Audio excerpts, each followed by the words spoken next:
Part 7, has the stage been set for the return of the Archons? What has been will be again, right? We see that. Solomon says that. Have the watchers been released?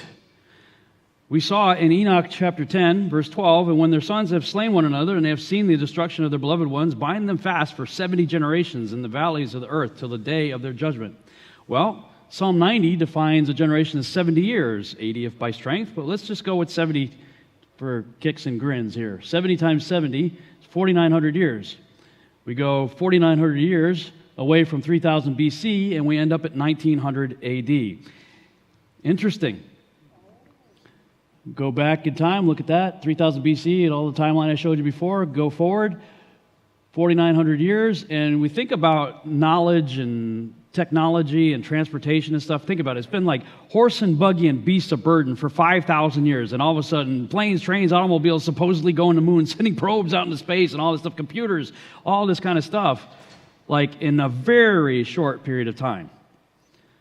Abortion.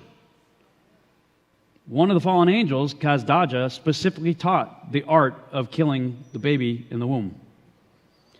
You could go through the book of Enoch and read what the watchers taught men to do and watch the evening news, and it's a perfect parallel. Seems to me something happened at the end of the 1800s, the beginning of the Industrial Revolution, going into the 1900s. Very likely could be that their prison sentence is up. Then you got characters like this in the beginning of the 1900s. Aleister Crowley, in January through March of 1918, famed occultist Aleister Crowley began a series of magical experiments called the Amelantra workings, in which he is said to have opened a portal to another dimension, allowing an entity, a demon, I believe, named Lamb, to enter through it. This is the drawing he did in 1918 of the entity, curiously similar to what we call alien grays today in pop culture. He had a number of disciples. One of his famous ones, Jack Parsons, did the Babylon working. Supposedly, Crowley's portal was further enlarged by Jet Propulsion Laboratory founder and rocket fuel scientist Jack Parsons and Scientology and Dianetics founder L. Ron Hubbard in March of 1946 at a location that later became known as Area 51. Their experiment was called the Babylon working. Like the Amelantra working, it was based on ceremonial sex magic. Unlike Crowley, however, they were not as adept at opening and closing portals, and theirs apparently stayed open, and the modern UFO era began 1 year later in 1947, the same year Crowley died. Is it just a coincidence that right around the same time, a boy throws a rock into a cave, here's a jar crack, and out pops the Dead Sea Scrolls and a whole lot of ancient texts that just so happen to tell us exactly what's going on? I don't think so. I don't think that's a coincidence. By the way, if you read the book of Enoch, chapter 1, the first thing it says is this book is not written for this generation, but for a remote future generation that will live in the day of tribulation. That's Enoch chapter 1. It tells you this book is not for that time, but it's for our time. And people want to throw out the book of Enoch. I'm like, this is laying out the whole game plan here to help us understand what's happening all around us. No, it's a valuable resource. Part 8, has the stage been set for the return of the Nephilim? Well, as the days of Jared or the days of Noah, Yeshua said in Matthew 24:37, as it was in the days of Noah, not the days of Jared. He says, as it was in the days of Noah, so shall it be at the coming of the Son of Man. The days of Jared were marked by the mating of angels and humans. However, it was in the days of Noah that the creation of animal-human hybrids brought about the corruption of all flesh we read about in Genesis 6:12, which ultimately led to God's judgment with the flood. So, if we're to take Jesus' words in Matthew 24:37 quite literally, all we need to do is turn on the evening news. There we're seeing the repeat, not of angels mating with women, as it was in the days of Jared, but rather the recreation of animal-human hybrids exactly as it was in the days of Noah. How many of you guys have been seeing that? More and more, this is happening.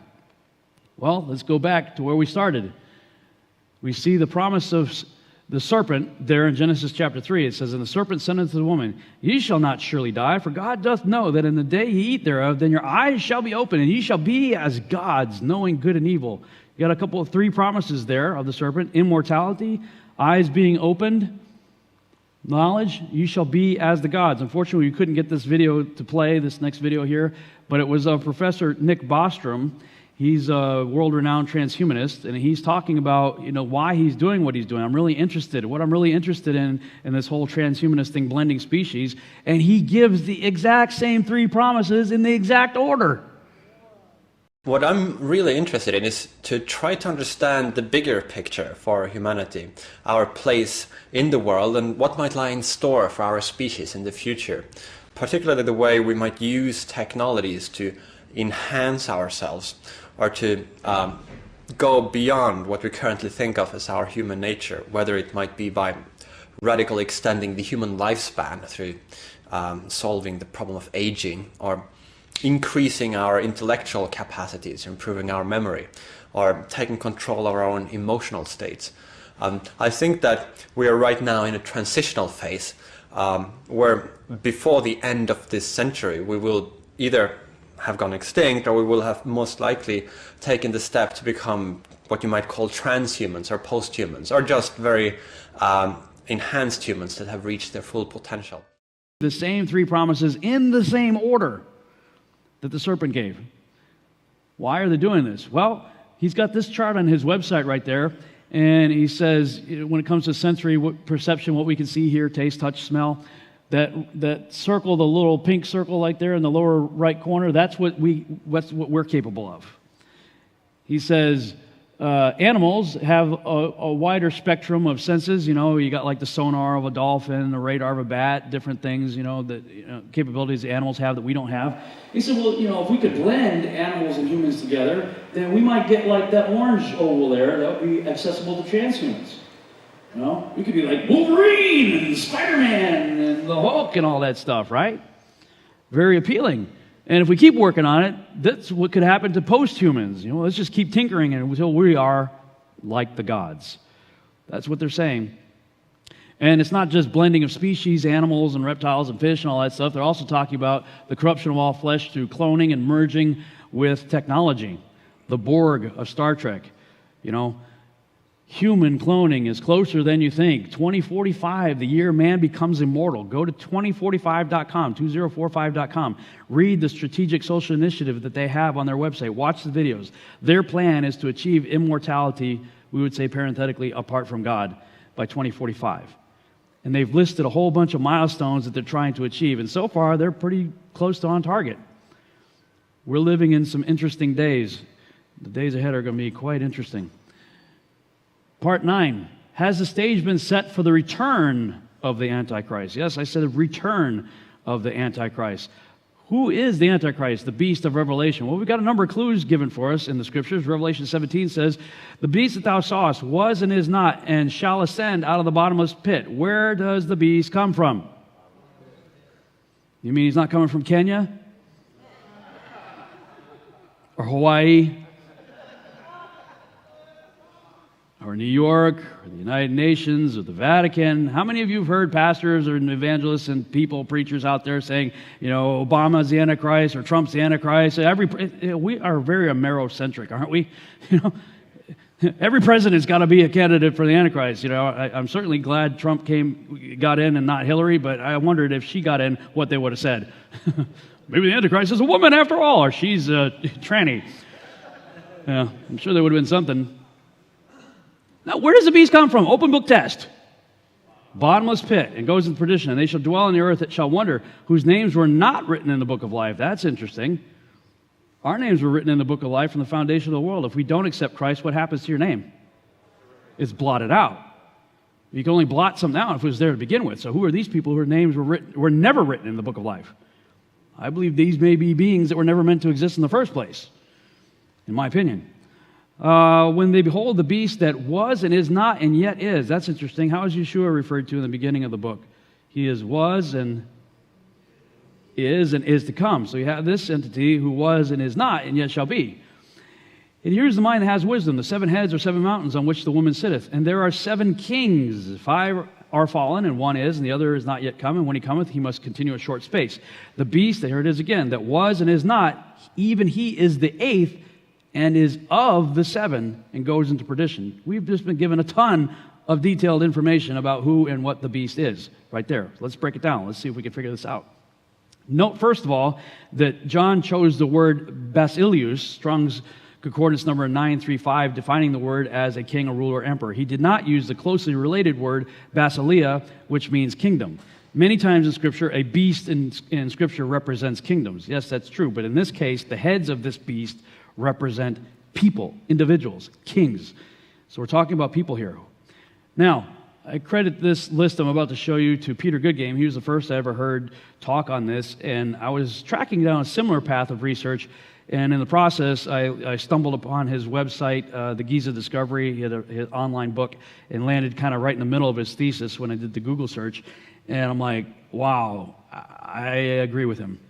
He's like, let's look at Scripture. Let's look in Scripture for people who have Antichrist-like characteristics, people who think themselves to be a god and who want to wipe out God's people. Do we have any people in Scripture that fit that narrative? Well, Nimrod, certainly. He was the rule of the world. The New World Order is nothing new. One world government, he had it. Genesis chapter 11. You know, top dog, the whole world worshipman, thought himself a king. In fact, wanted to kill God. That was his goal. Pharaoh of Egypt, at the time of Egypt, thought himself a god, wanted to wipe out God's people. Sennacherib, same thing. Assyrian thinking himself a god, wanted to wipe out God's people. The angel of the Lord came, wiped out 100,000 or so of his troops in one night. King of Tyre, the description starts off talking about a man, and then all of a sudden switches to talking about Satan. So clearly there was some kind of affiliation with this guy and the devil. Antiochus Epiphanes is a possibility for number 5. Again, he thought himself to be a god, tried to wipe out God's people, or he did the abomination of desolation. The first Maccabees chapter 4 says that when they set up the pig and offered the pig in the temple, that was the abomination of desolation. Now, Yeshua, Jesus, later prophesies that when you see the abomination of desolation spoken of by the prophet Daniel, take off.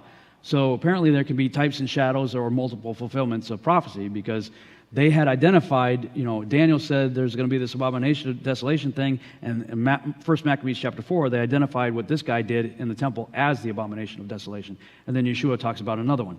Another good candidate, now Antiochus Epiphanes is not in our typical, Protestant Bibles, but he's in the apocryphal text, 1 Maccabees. Alexander the Great is described in our canonized text, and he is it talks about a horn on the goat and all that, and the horn is the first king. Well, who's the first king in Scripture? The first king that we read about is King Nimrod. He's the king of the world at the time. So it seems that that guy was operating in some kind of likeness, spirit of Nimrod. The one that now is, at the time John wrote Revelation, depends on when you think he wrote it. Clinton said, what's the definition of is, right? Really, dude? I've heard good arguments for both. Was it an earlier writing or a later writing? I tend to lean more towards the 90 AD writing. Either way, it's either Nero or Domitian. You're talking about a Roman Caesar, thinking themselves a god and persecuting God's people. Then he says, one will come and his reign will be short. I think a reasonable case could be made for somebody like that, and maybe other characters as well. But we'll just throw that up there just for the sake of argument. Now, Revelation 13 gives us some more detail. Okay, I saw one of his heads, we got the 7 heads, right? As it were, wounded to death, and his deadly wound was healed, and all the world wondered after the beast. So we've got a deadly head wound to deal with here. Well, Nimrod is said to have been decapitated by Esau. That's a head wound. Yep. Pharaoh? No, there's no indication of Pharaoh. Sennacherib? No. King of Tyre? No. Antiochus Epiphanes? No. Alexander the Great? No. Nero is said to have stabbed himself in the throat, so in the Hebrew reckoning, perhaps we can ascribe that to the head, maybe. Okay, for the benefit of the doubt. Maybe Nero. Hitler, according to history, was shot himself in the head. Of course, recent forensic evidence proved that that was not the case, and he probably got off to Argentina or someplace. But we'll have these 3 just for the sake of argument. One of the phrases or terms used for the Antichrist throughout the Old Testament is the Assyrian. The Assyrian. Which one fits that description? You only got one left. Then you continue in Revelation 13. It says, and they worshiped the dragon which gave power unto the beast, and they worshiped the beast, saying, who is like unto the beast? Who is able to make war with him? Somehow I don't think that's a very good description for a guy that needs a teleprompter to address 6th graders. Who's like him? Yeah, our presidents haven't been all that impressive to me. I asked a friend of mine who grew up in Greece, speaks Greek fluently. The word there for beast is therion. I said, Peter, if I called you a therion, what did you just hear? What did I just call you? He said, well, that's an interesting word. That'd be like you called me like a werewolf or something. like a werewolf. He said, yeah, it's not the kind of word that you'd use for a beast like a beast of burden or something. It's an abomination. You know, there's something seriously wrong with this individual that's referred to as a beast. There have been a lot of bad people throughout history. Yes, sir.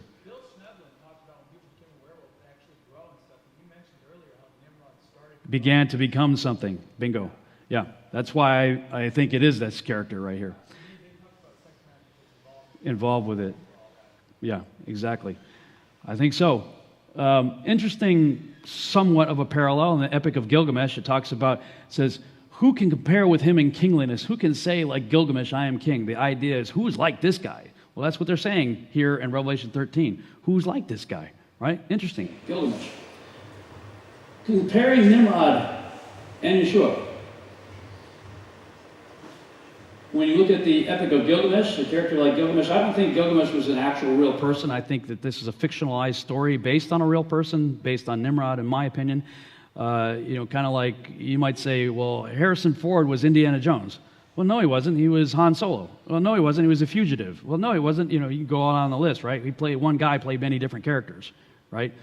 Well, same thing. Nimrod became known by many names, many stories developed because of him. Gilgamesh was said to be 1/3 man and 2/3 God. What's 1/3? 33.33. What's 2/3? 666, right? And it says 666, this is the number of man. Well, the man is a carbon-based organism. 6 protons, 6 electrons, 6 neutrons, 666. Interesting both ways. Osiris, King of Kings, Lord of Lords, was a title regularly assigned to him. Osiris, Mithra, Tammuz all had symbols very similar to the cross, or just overtly a cross. Depicted as a dying and resurrecting figure, the dying and resurrecting sun gods of antiquity. Go back to this guy, Apollo, son of God, in this case Zeus. Rules from elsewhere. Yeshua rules from heaven. He rules from Hades. He's the king of the bottomless pit. And we see that in Revelation 9:11. They had a king over them, which is the angel of the bottomless pit, whose name in the Hebrew tongue is Abaddon, but in the Greek tongue hath this name Apollyon. Scripture just told you who the Antichrist is. The beast came from where? Bottomless pit. When the bottomless pit is opened, this character pops out. Apollo. Apollyon is the derivative spelling of Apollo. I already showed you that Apollo is directly linked to Osiris, directly linked to Orion, directly linked to Nimrod. So, I cover that, of course, a lot more in my first book, Babylon Rising. Let's talk about finding Nimrod. Zahi Hawass said, I have found a shaft going down 29 meters vertically into the ground, exactly halfway between the Chevron pyramid and the Sphinx. At the bottom, which was filled with water, we have found a burial chamber with 4 pillars. In the middle is a large granite sarcophagus, which I expect to be the grave of Osiris, the god. I've been digging in Egypt's sand for more than 30 years, and up to this date, this is the most exciting discovery I have made. And this is what they found. Between, you see the center depiction there, the stars where they found there was a well there. Everybody thought it was just a watering well. And then one day they got the idea to pump the water out and see what's down there. And when they did, they found a little shaft that went into a little room, went down to another area where you had 6 sarcophagus and another tunnel. How many heads were there? 7 heads. Interesting. So then they go down to the bottom one, and what you see on the right-hand side there, they found a square island with a square moat around it that had a rectangular thing in the middle with a very large, about a 10-foot, I think, sarcophagus in the middle, and it had pillars on the 4 corners, and the pillars had all kinds of ancient writings on it that they have since destroyed, but they said it had to do with resurrection. So it appears that this was some sort of resurrection chamber. There was the sarcophagus was ajar, and there was a body in there, and they looked at it, and the scholars agreed that this was not Osiris. They suspect that somebody was probably put in there, perhaps with the hopes of resurrecting. This is their words, not mine. They said that underneath that was the shaft of the bottomless pit. That's what they referred to, what was underneath that. Their words, not mine. 2003, the tomb of Gilgamesh was found. Archaeologists poking around in Iraq found the tomb of Gilgamesh. They actually found a body there, and according to the reports, their primary concern was extracting DNA. It was taken away. This was April of 2003. 1 month later, we set up the military occupation phase. The first thing our troops did was raid the Museum of Baghdad. 170,000 items were stolen, most of them returned. Of the ones that were not returned, of the 3,000 that remained missing, they were cuneiform tablets dealing with resurrection and the afterlife.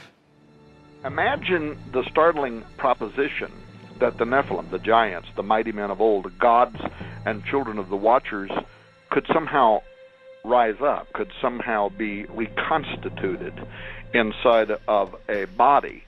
And, of course, I've discussed with you before my theory that one of the greatest legends in history could be a record of that having actually happened. And I'm referring to Nimrod, who some scholars also identify as Gilgamesh of Sumerian fame, Apollo of Greek fame, Osiris of Egyptian fame. And this Gilgamesh was a giant who a lot of people didn't even believe was anything more than myth until his grave marker was found a few years back. And then, according to some people, the military swooped in and took possession and control of that dig. Hey, Tom, I want to interject something. I talked to a special operations general who was there when Gilgamesh's remains, and his words were he was in a state of remarkable preservation, okay? He said they have Gilgamesh's remains. So if they have Gilgamesh and he is Nimrod, they got it. And the whole point was to extract the DNA. When the Iraqi regime fell in April 2003, the Iraqi Museum in Baghdad and museums in other provinces such as Mosul, Basra, and Babel were exposed to theft for 2 consecutive days. The theft was carried out by local and international networks as well as Iraqi and Arab agents. It is estimated that 170,000 artifacts were stolen, 15,000 of which have no registration records. The most important of these artifacts are the Sumerian cuneiforms, which represents the philosophy of life and death. Many date back to Mesopotamian times, more than 4,000 years ago. Artifacts pertaining to the civilizations of the Sumerians, Babylonians, and Chaldeans, and others that go back thousands of years in history, were taken away from the land of the 2 rivers. In addition, entire book collections from certain historic eras disappeared from the National Library, thus negatively affecting Iraq's wealth of civilization and culture. One must also mention that some artifacts were stolen and sent to Israel via the American forces. American troops stood by as Iraq's heritage was plundered. One memorable moment that week was when Secretary of Defense Donald Rumsfeld dismissed the looting in Baghdad as unimportant. Freedom's untidy, and free people are free to make mistakes and commit crimes and do bad things. Many of the looters knew which objects they were looking for and where to find them. In other words, they were insiders. Investigations revealed that the main metal gate of the storage rooms was opened. It was not opened by force, which means a person who knew where the key was participated in the theft. Coincidence? I don't know.